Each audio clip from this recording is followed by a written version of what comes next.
Hello, Assalamualaikum warahmatullahi wabarakatuh. Welcome back to my YouTube channel. Um, Today kita akan membahas tentang topik yang baru, yaitu tentang teks yang sering sekali dibahas dan teks ini sering sekali kita baca, yaitu naratif teks. Nah, um, yang pertama dan yang harus saya tanyakan adalah pernah nggak membaca atau menonton cerita rakyat dari Padang ini, Maling Kundang? Pernah lah ya, pernah mendengar, at least pernah mendengar tentang Maling Kundang. Atau yang ini, sangat terkenal ini, Cinderella. Ya, Cinderella dengan sepatu kacanya. Pasti sudah banyak yang mendengar atau membaca ceritanya atau menonton filmnya. Atau yang ini, Putri Pinang Masa, cerita rakyat dari Jambi. Yang belum pernah mendengar membaca ceritanya, boleh nanti di search di internet, banyak sekali cerita tentang ini. Jadi yang tadi itu yang sudah kita lihat-lihat, ada Maling Kundang, ada Cinderella, mungkin nanti ada si Kancil, bawang merah, bawang putih, dan tadi ada Putri Pinang Masa. Itu semua adalah yang disebut dengan naratif teks. Jadi apa sih sebenarnya naratif teks itu? Secara definisi, um, jadi naratif teks adalah is an imaginative story to entertain people. Jadi kata kuncinya di sini, imaginative. Berarti kalau dia imajinasi, naratif teks berarti dia itu adalah cerita fiksi alias cerita yang tidak ada kenyataannya, yang dibuat-buat. Oke? Itu kata kuncinya untuk naratif. Tujuannya apa? Tujuannya adalah to amuse, untuk menghibur ya, to entertain sama ya, to amuse or to entertain. Jadi intinya untuk menghibur pembaca. Kalau teks dia pembaca, kalau dia dalam bentuk film berarti untuk menghibur penonton. Ya, ya di sini ada ini apa ya? Ini timun emas mungkin. Ini si kancil sangat terkenal.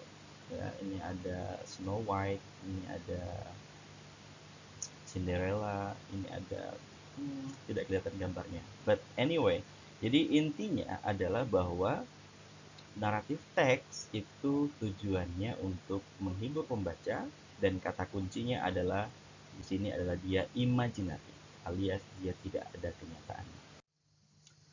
Nah, ini contoh yang Mr. Dion bawakan. Di sini ada The Bear and the Two Friends, beruang dan dua kawan. Once, kita bacain ya. Two friends were walking through the forest. They knew that anything dangerous can happen to them at any time in the forest, so they promised each other that they would remain united in case of danger. Suddenly, they saw a large bear approaching them. One of the friends at once climbed a nearby tree, but the other one did not know how to climb. So being led by his common sense, he lay down on the ground, breathless, pretending to be a dead man. The bear came near the man. The bear came near the man lying on the ground. It smelled his ears and slowly left the place. Because the bear did not touch him, the friend on the tree came down and asked his friend on the ground, "Friend, what did the bear tell you into your ears?" The other friend replied, "He advised me not to believe a false friend." Ya, jadi ini menarik ya ceritanya. Oke, gimana kalau kita terjemahin bersama-sama agar jelas ya? Dan soalnya ini menggunakan kata-kata yang sangat simpel, sederhana. Jadi I believe you guys know the meaning ya. Ini ada kata once, pada suatu hari ada dua orang teman sedang berjalan di tengah hutan. Right? Mereka tahu bahwa sesuatu bahaya apapun itu dapat terjadi pada mereka kapanpun di tengah hutan. Jadi mereka berjanji satu sama lain bahwa mereka akan tetap bersama-sama jika terjadi suatu bahaya. Tiba-tiba mereka melihat ada seekor beruang besar yang mendekati mereka. Salah satu teman mereka tiba-tiba memanjat pohon yang ada di dekatnya. Tetapi yang lain tidak tahu bagaimana cara memanjat. Dengan insting yang ia miliki, dia berbaring di tanah, tidak bernapas, pura-pura menjadi orang yang mati. Kemudian beruang itu mendekati laki-laki yang terbaring di atas tanah. Beruang itu mengendus-endus telinganya dan perlahan-lahan meninggalkan tempat tersebut. Karena beruang tidak menyentuhnya, teman yang memanjat pohon tadi turun dan bertanya kepada temannya yang di tanah. Kawan, apa yang beruang itu katakan padamu di telingamu? Kawan yang lain menjawab, dia menyarankanku untuk tidak mempercayai teman palsu. Wah, menarik ya cerita. Jadi ada pesan yang bisa kita petik dari uh, cerita beruang dan dua kawan. Oke, selanjutnya. Jadi apa itu generic structure? Generic structure itu bagian-bagian teks itu apa, begitu ya. Jadi apa saja sih yang ada dalam paragraf naratif? Yang pertama ada orientation. Yang namanya orientation itu berarti perkenalan, ya kan? Bisa dikenalkan siapa karakternya, siapa-siapa ya. Kemudian tempatnya di mana dan waktunya. Alright? Kemudian bisa complication. Complication ini berarti ada permasalahan yang mulai muncul di dalamnya. Alright? Kemudian ada resolution. Resolution berarti the problem in the story is solved. Permasalahan di dalam cerita tersebut itu mulai dipecahkan. Ada jalan keluar dalam konflik. Kemudian yang terakhir ada coda atau reorientation. Tapi ini optional, kadang ada, kadang enggak. Maksudnya coda itu apa? Maksudnya coda itu adalah pelajaran yang bisa kita petik dari teks tersebut atau dari suatu cerita tersebut. Next. Nah, dari cerita yang sudah kita bacakan bersama dan terjemahkan tadi, kalau kita bagi-bagi menjadi orientation, complication, dan resolution itu apa saja sih di mana-mana tempatnya. Nah, yang pertama ada orientation. Ini dia, ada di sini ya. Ada di paragraf pertama. Kemudian ini ada complication. Di sini mulai nih, masalahnya muncul ya. Masalahnya itu tadi sudah tahu temennya ini nggak bisa manjat, tiba-tiba dia tinggalin temennya manjat pohon, begitu ya. Sementara teman yang lain yang nggak bisa manjat kebingungan. Untung dia bisa punya insting untuk pura-pura meninggal. Jadi yang teman satu tadi itu nggak setia kawan. Tadi padahal sudah berjanji di sini ya, berjanji bahwa mereka akan bersama-sama apapun bahaya yang akan mengintai. Tapi ternyata ketika ada bahaya, ada beruang, itu ia tinggalin temennya manjat pohon. Ya, kemudian di sini ada resolution, jadi mulai ada pemecahan masalah. Ternyata bahwa beruang tadi tidak jadi memakan si anak yang di atas pura-pura mati tadi, karena memang beruang percaya dia mati karena nggak benar. Di sini koda. Nah, ini ada koda yang cetak merah, ini adalah pesan penting di situ. Karena di sini dari petikan ini ada pesan di situ ya. The other friend replied, dia menyarankan kepadaku untuk tidak mempercayai teman palsu gitu ya, atau sahabat sahabat palsu gitu ya. Oke, next. Kemudian ada language feature atau fitur-fitur bahasa atau ciri-ciri yang digunakan, ciri-ciri kebahasaan yang digunakan di paragraf naratif. Dia selalu menggunakan past tense karena ceritanya ini cerita masa lalu. Namanya dongeng berarti bukan masa depan tetapi masa lalu. Adverb of time. Apa namanya, di sini ada menggunakan once upon a time pada suatu hari, once juga pada suatu hari, one day suatu hari ya, dia menggunakan seperti ini. Kemudian ada time conjunction, ada ketika, ada dulu, ada tiba-tiba, dan lain sebagainya. Kemudian ada direct speech atau kalimat langsung. Kalimat langsung itu ciri-cirinya ada menggunakan kalimat atau tanda kutip. Snow White said, "My name is Snow White." Jadi ini ada tanda kutip di sini ya. Oke, next. Nah, ini dia. Ini ciri-ciri bahasa yang tadi disebutkan. Menggunakan waktu ya, once pada suatu hari. Kemudian menggunakan past tense. Were walking, saw, climbed, left. Ada lagi nggak di sini? Ada ya, ada did not, ya, ada smell, ada ask, ada advice. Ya. Kemudian ada menggunakan ini time conjunction ya, suddenly, tiba-tiba. Alright, jelas ya di sini. Oke. Nah, terus ada yang mengatakan kalau kita membahas naratif itu biasanya berpasangan dengan recount. Apa sih bedanya naratif dengan recount? Tadi kita sudah membahas bahwa naratif itu fiksi, ya kan? Um, atau tidak ada kenyataan. Bagaimana dengan recount? Jadi naratif itu dia ada konfliknya, ada masalahnya. Jadi ada, kalau tadi the bear itu masalahnya, bear and two friends masalahnya temennya itu meninggalkan dia, padahal udah janji tidak akan meninggalkan. Sementara recount dia itu nggak ada konflik. Di situ dia hanya menjelaskan tentang step by step event, ya, atau pengalaman-pengalaman peristiwa-peristiwa yang terjadi. Atau kayak gini deh, kalau naratif tadi The Bear and Two Friends judulnya ya, beruang dan dua kawan.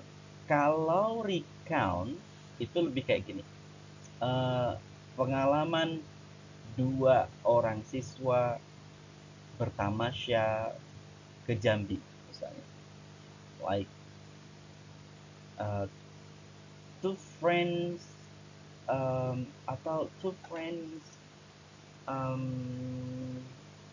story, bukan, atau bukan, apa ya, gimana bahasa Inggrisnya ya, the two friends experience doing vacation in Jambi misalnya, pengalaman dua orang siswa bertamasya ke Jambi. Itu pasti dia bukan cerita hayalan ya, karena dia menceritakan kejadian-kejadian dia atau something, pengalaman dua orang itu selama bertamasya ke Jambi. Oke, paham ya bedanya? Kalau di sini fiksi, di sini non fiksi, alias di sini menceritakan kejadian nyata. Introduce crisis and how to solve them. Ada krisisnya di situ dan ada bagian ceritanya, atau yang resolusinya atau permasalahan yang selesai. Kalau cerita pasti ada kayak gitu ya. Ada masalah, kemudian ada penyelesaian masalah. Kalau di sini describe series of event, ada kejadian-kejadiannya apa gitu. Tapi kejadiannya kejadian pengalaman-pengalaman tadi ya, peristiwa-peristiwa yang terjadi ketika dia bertamasya. Misalnya ketika bertamasya ke Jambi, tiba-tiba dompetnya ketinggalan di hotel. Kemudian atau ketika bertamasya di Jambi berkenalan dengan teman baru gitu ya. Atau ketika bertamasya di Jambi eh, membeli kopi yang sangat terkenal di Jambi, misalnya kopi AA misalnya ya. Jadi seperti itu. Usually be found in storybooks. Biasanya ditemukan di buku-buku cerita, buku mitos, buku legenda, ya, ada folklore, ada detective stories, ada thrillers, ya, series drama. Jadi buku-buku cerita, cerita dongeng. Kalau di sini biasanya ditemukan di mana? Di cerita-cerita laporan, ya, atau surat, atau diary, ya, atau historical record, atau autobiografi. Karena di sini kenyataan di situ ya. Diary ini mungkin kalau dulu waktu Mr. Dion masih SMP dan SMA itu diary, tapi sekarang anak-anak sekarang mungkin sudah enggak lagi ya, mereka lebih ke menyimpannya di Wattpad. Kalau Wattpad lebih ke, iya, ada dua di situ, bisa cerita kenyataan, ada cerita dongeng, atau bisa disimpan di blog ya, atau di kalau sekarang lebih ke TikTok kali ya, TikTok atau Instagram Story. To entertain the reader with the experience of the character, instruct highly value of life. Jadi di sini menggunakan cerita, tetapi yang nantinya bisa dipetik cerita itu atau belajar dari cerita tersebut. Sedangkan di sini to tell an event or activities that the character experience. Jadi untuk menceritakan tentang pengalaman. Kalau di sini ada cerita-cerita kehidupan, bau-bau kehidupan yang bisa dipetik. Kalau di sini hanya sekedar cerita pengalaman. It might be a fiction or non-fiction. Biasanya ya kalau di sini sebutkan bisa fiksi atau non-fiksi, tetapi biasanya itu didominasi dengan fiksi. Ya. Kalau di sini biasanya itu didominasi dengan non-fiksi. Biasanya ceritanya adalah cerita-cerita nyata. Use past tense, nah ini kesamaannya. Dia sama-sama menggunakan simple past atau menggunakan kata kerja bentuk kedua karena sama-sama terjadi di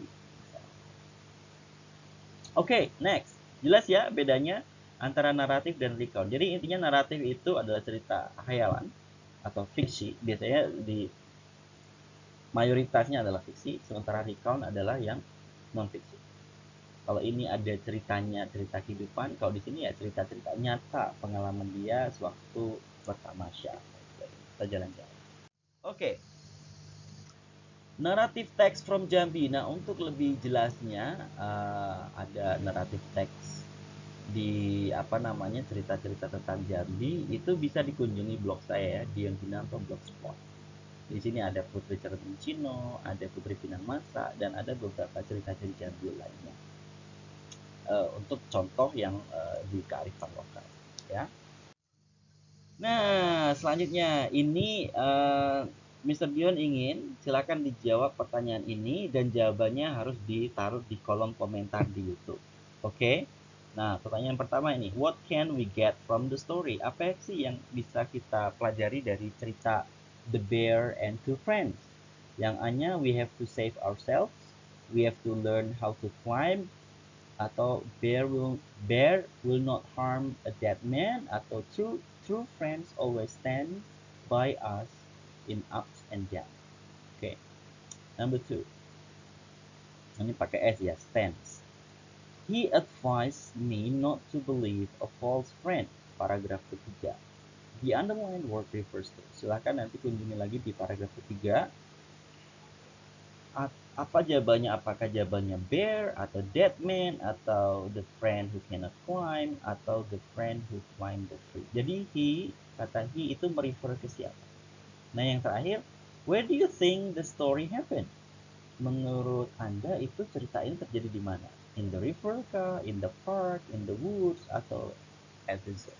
Oke, silahkan nanti tinggalkan di kolom komentar. Next, sharing dong. Do you have any narrative text from Jambi or from Indonesia in general that you want to share? Ada nggak cerita-cerita naratif dongeng dari Jambi yang Anda ketahui? Atau dari Indonesia yang ingin Anda share? Boleh nanti ya taruh di kolom komentar. Oke. Oh, sudah selesai, saudara. So, thank you so much. Oh, ini ada tanda apa ini? Ada tanda like, ada subscribe. Silahkan yang belum subscribe, boleh subscribe. Dan share dan hidupkan lonceng. Oke, jika ada pertanyaan apapun itu, silahkan bisa kontak Mr. Dion atau boleh tanyakan di kolom komentar. Oke? Thank you so much. And wabillahi taufik wal hidayah. Wassalamualaikum warahmatullahi wabarakatuh. Semoga bermanfaat dan berkah ya.